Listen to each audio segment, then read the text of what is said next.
I mean, there's certain things with the practices, sort of two things I'll pick up: positional play and perhaps the psychological side that you touched on slightly there. Is there stuff you can do to incorporate that into the practice? Obviously, when they go off and do the tactical stuff, they'll get a bit of the positional play from that, perhaps. Yes, for sure. Is there anything that you could do, or a coach could do, in a general goalkeeping session that could touch on the psychological and the positional aspects? Well, definitely the psychological side, because I think with all these three goalkeepers, they'll be going through different stages. One is going to be or have a perception of being a number one. Yeah. You might have one goalkeeper who's having a little bit of a dip. You know, it might be that his form is maybe suffering at the club or whatever, and maybe his confidence just needs not rebuilding, because you don't have time to rebuild it. But you know, you might need to put on practices which actually increases confidence. You know, and so it's really getting a taste of how the goalkeepers, of how they look in. And if you think when psychologically he's for whatever reason he needs some extra work or some type of work, you can always pose a question. The nice thing is with having the three is that if two go off to work in tactical, you know, if it's early part of the week, I may say to the ones, is there anything you want? You know, they say, oh, actually, you couldn't hit some insulin crosses for me, could you? Or actually, could you do some reaction stuff? You know, and I'll obviously fit in with the goalkeeper, because you know, I haven't got an ego when it's about me. I'm only there as a support, you know, and I'll give them all the support I can. And if they ask, you know, can I do a little bit of reaction type work or some strikes from distance or whatever, then fine, I'm comfortable with that. I suppose on that, cause it's, I suppose I'm kind of similar myself, and it's nice to have had a week where you feel that you've covered every base, and then you go into the game and you know, there's very little that could come up that you haven't had something similar of. I mean, something else that I do myself, and I know a few of the lads ask about, is imagery. Is this something that you did as a keeper and that you would recommend? I think you probably did it, but you didn't actually realise what you were doing. And you know, when I was growing up, there were 3 or 4 goalkeepers to me that were top draw. You know, like Gordon Banks was at the back end really of his career. So, but definitely Ray Clements, Pat Jennings, and Peter Shilton.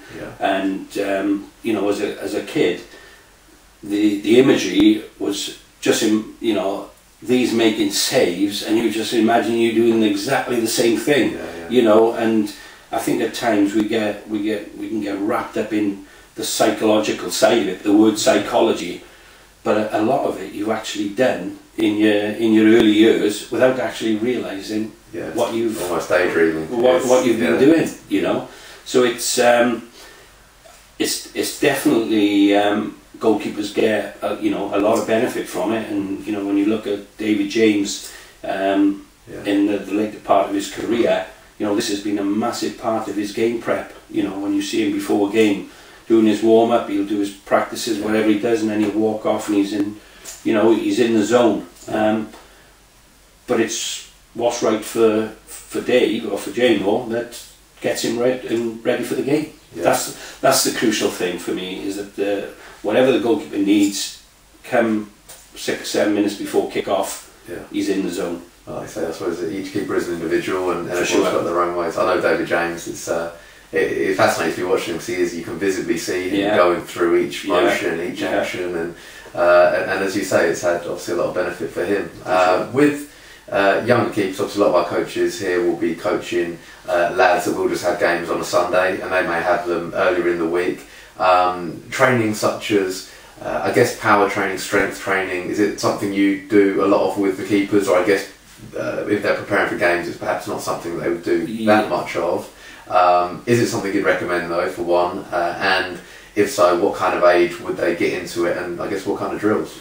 Okay, yes, there's definitely a need for it. The issue I obviously have is that, you know, I only get a goalkeeper, or the goalkeepers, for a period of 7-8 days, and then I don't see them again then for 6-8 weeks. So with regard to their programme, their strength conditioning programme, that is all done at the clubs.